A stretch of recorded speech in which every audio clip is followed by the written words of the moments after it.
Hello friends, welcome to my channel সহজে ইংরেজি। আজ ক্লাস 6-এর অত্যন্ত গুরুত্বপূর্ণ একটি কবিতা I will go with my father a ploughing এর অ্যাক্টিভিটি সলিউশন করাবো, দুটো পার্টে করাবো। আজ থাকছে গ্রামার এবং রাইটিং স্কিল পার্টটা, এবং সেকেন্ড পার্টে আমি কোশ্চেন অ্যান্সারগুলো করিয়ে দেবো। ঠিক আছে, ভিডিওটি শেষ পর্যন্ত দেখবে। তোমাদের সমস্ত রাইটিং এবং গ্রামার আমি একদম কনসেপ্ট ক্লিয়ার করে দেবো। এই না যদি শুধু সলভ করে দেবো, সমস্ত গ্রামারের পেছনে যে কনসেপ্ট রয়েছে সেই কনসেপ্ট বুঝিয়ে বুঝিয়ে সলভ করাবো। তাহলে ভিডিওটা কিন্তু শেষ পর্যন্ত অবশ্যই দেখবে। ঠিক আছে, এবার তাহলে চলো আমাদের প্রথম যে গ্রামার রয়েছে অ্যাক্টিভিটি 6-এর এ, সেখানে কি আছে একটু দেখি। দেখো প্রথম গ্রামার কি আছে অ্যাক্টিভিটি 6-এর এতে, fill in the blanks with suitable articles and preposition, অর্থাৎ নির্দিষ্ট আর্টিকেল এবং প্রিপোজিশন দিয়ে শূন্যস্থানগুলো পূরণ করতে হবে। ওকে, দেখি প্রথমটা কি আছে, we went to the park. এখানে টুটা কেন হলো, ঠিক আছে, এটা একটু দেখে নিই টুটা কেন হলো। দেখো কি বলছে, বাংলারতে যদি তোমার এ অথবা তে বিভক্তি থাকে তাহলে কিন্তু আমরা ইংরেজিতে টু প্রিপোজিশন ব্যবহার করব। ভালো করে এখানে খেয়াল করো, আমি যদি এখানে বাংলাটা বলি কি বলছি, যে আমরা গিয়েছিলাম পার্ক এ। এই যে পার্ক এ, পার্কের শেষে কি আসছে, একটা পার্ক এ, লাস্টে একটা এ বিভক্তি আসছে না, তাই তো? এই এ বিভক্তির জন্য কিন্তু আমরা এখানে টু দিলাম। ঠিক আছে, তাহলে আমরা পার্কে গিয়েছিলাম, তাহলে কি বললাম যে আমরা যদি এ এবং তে বিভক্তি পাই বাংলায় তাহলে আমরা প্রিপোজিশন টু ব্যবহার করব।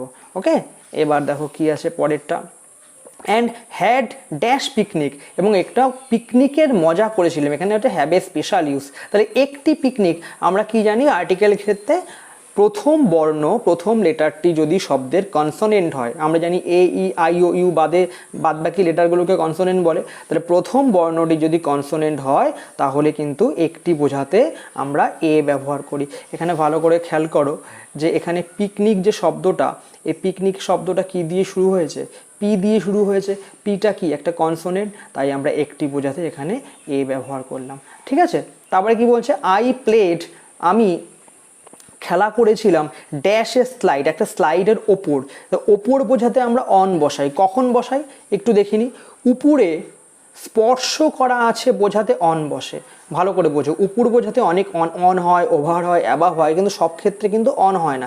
যেখানে স্পর্শ করে আছে, অর্থাৎ আমি যখন খেলছি তখন তো আমার শরীরটা স্পর্শ করছে স্লাইডটাকে, তাই স্পর্শ করা অর্থে যখন আমরা ব্যবহার করব তখন ওপর বোঝাতে আমরা অন ব্যবহার করব। সে কারণে I played on A slide হলো। ঠিক আছে, তারপরে কি বলছে, and had dash chocolate, A chocolate, এবং একটা চকলেট খেয়েছিলাম।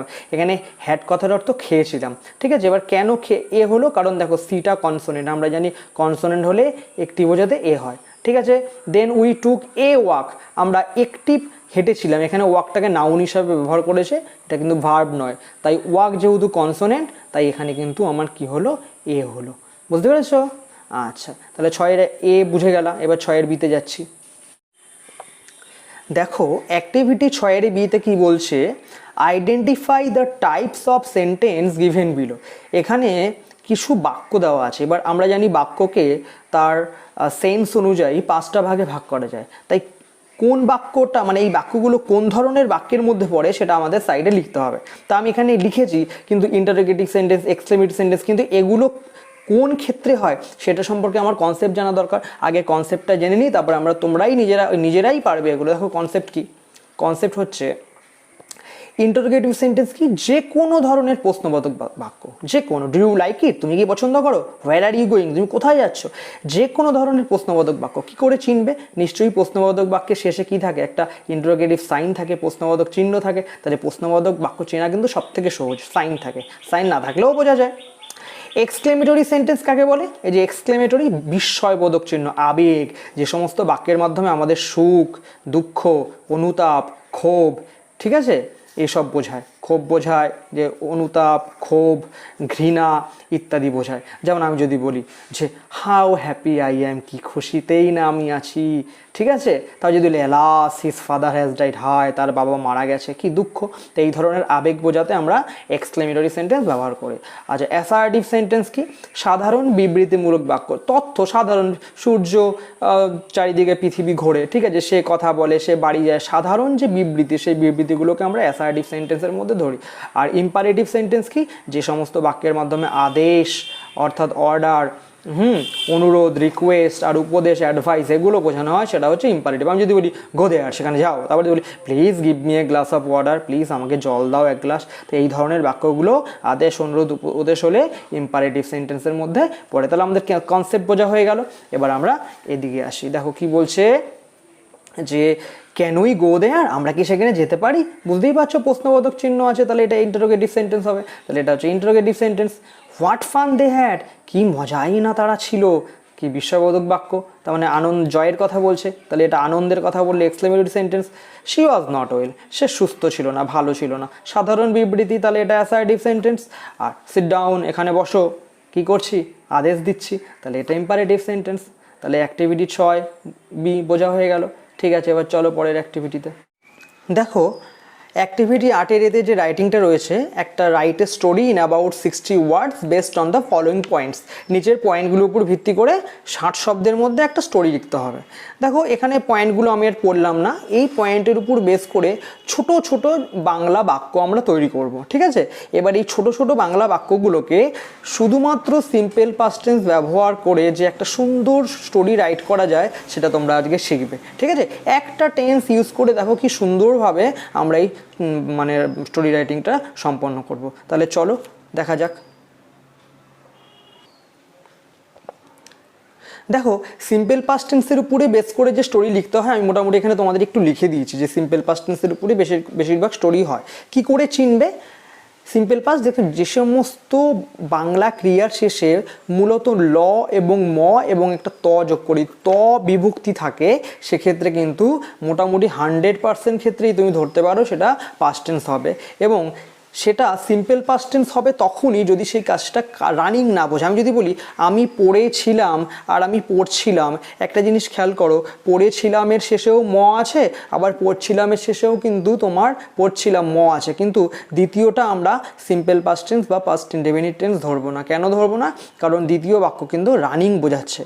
তাই তো, আমি পড়ছিলাম মানে আমার কাজটা রানিং ছিল, কিন্তু প্রথম বাক্য কী বলেছে, আমি পড়েছিলাম, এখানে কিন্তু ম বিভক্তি আছে, কিন্তু কাজটা কিন্তু এখানে রানিং নয়। তাহলে ম, ব, ল, ম, ত এই সমস্ত বিভক্তি যদি থাকে এবং সেটা যদি রানিং না থাকে, নট রানিং, সেক্ষেত্রেই আমরা সিম্পল পাস্ট টেন্স ব্যবহার করব। কি সূত্র ব্যবহার করি অ্যাক্টিভ ভয়েসে? সাবজেক্টের পরে ভার্বের পাস্ট ফর্ম বসাই, তারপরে অবজেক্ট বসাই। আচ্ছা, ভার্বের পাস্ট ফর্ম তোমরা জানো, ভার্বের 3টে ফর্ম থাকে, একটা প্রেজেন্ট ফর্ম, একটা পাস্ট ফর্ম, একটা পাস্ট পার্টিসিপল ফর্ম। যেমন গো মানে যাই, ওয়েন্ট মানে গিয়েছিল, আর তার পাস্ট পার্টিসিপল ফর্ম হচ্ছে গন, গো এন্ড গন, বুঝেছো? আচ্ছা, তাহলে আমি ছোট ছোট যে বাংলা বাক্য করেছি সেটা তোমাদের দেখিয়ে দিই কি বাক্য। একটা বাক্য বলবো আর একটা ট্রান্সলেশন করব। একদা এক বয়স্ক ও অসুস্থ চাষি এক গ্রামে বাস করত। কি লিখলাম? এখানে সাবজেক্ট কোনটা? এই যে বয়স্ক এবং অসুস্থ চাষি। ভার্ব কোনটা? কাজ করা বোঝায় কোনটা দিয়ে? বাস করা। তাহলে এখানে সাবজেক্ট প্রথমে লিখলাম অ্যান ওয়ান্স মানে একদা, an old and sick farmer, এটা হচ্ছে সাবজেক্ট। ঠিক আছে, ভার্ব কোনটা? লিভ, লিভের পাস্ট ফর্ম কোনটা? লিভ, ইডি যোগ করতে হয়, ডি যোগ করতে হয়, লিভড, তাহলে এটা হয়ে গেল লিভড। ঠিক আছে, সাবজেক্ট যোগ ভি টু, এখানে অবজেক্ট নেই। ঠিক আছে, ইন এ ভিলেজ। এই বাক্যটাও কেউ কেউ আবার দেয়ার দিয়ে করে, ইন্ট্রোডাক্টরি দেয়ার, কিন্তু তোমরা তো দেয়ারের ব্যবহার এত ছোটোবেলায় না শেখাই ভালো, মোটামুটি উঁচু আর 7-এ উঠলে বা 8-এ উঠলে দেয়ারের ব্যবহার আমি শিখিয়ে দেবো। ঠিক আছে, তাহলে এখানে এস যোগ ভি2 হিসাবেই তোমরা করো, তাহলে এটা এস, এটা ভার্বের পাস্ট ফর্ম। পরের বাক্য কী আছে? সে খুবই অসুখী ছিলেন। দেখো এখানে সাবজেক্ট হি, ছিলেন হচ্ছে ভার্বের পাস্ট ফর্ম, ওয়াজ হচ্ছে পাস্ট ফর্ম, তার প্রেজেন্ট ফর্ম অ্যামিজার তোমরা জানো, ভেরি খুব, আনহ্যাপি মানে খুশি। আচ্ছা, পরের বাক্য কী ছিল? একদিন সে তার ছেলেদেরকে ডাকলো এবং বলল যে মাটির নিচে অনেক ধন সম্পত্তি লুকিয়ে আছে বা স্টোর করা আছে, এখানে লুকিয়ে আছে বা স্টোর করা আছে বলতে পারো। তাহলে ওয়ান ডে, একদিন, এখানে হি সাবজেক্ট, কলের পাস্ট ফর্ম কল্ড, সাবজেক্ট যোগ ভি2, ডাকলো, অল হিজ সন তার সমস্ত ছেলেদেরকে, অ্যান্ড সেইড টু দেম তাদের বললো, অ্যান্ড সেইড টু দেম তাদের বললো, কি বললো? দ্যাট যে এ হিউজ ট্রেজার অনেক সম্পত্তি, ওয়াজ স্টোরড জমা করা আছে, এখানে হিডেন কথাও লিখতে পারতাম, আমি জমা দিয়েছি, ওয়াজ স্টোর জমা করা ছিল, আন্ডারগ্রাউন্ড মাটির নিচে। এবার হট করে ভাবলে এটা আবার ওয়াজ স্টোর। দেখো যে কোনো বাক্য আমরা অ্যাক্টিভ ভয়েস এবং প্যাসিভ ভয়েস দুইভাবেই লিখি। এটা হচ্ছে কি সিম্পল পাস্ট টেন্স প্যাসিভের সূত্র। প্যাসিভের সূত্র একটা ব্যবহার হলো, খুব কম হয়।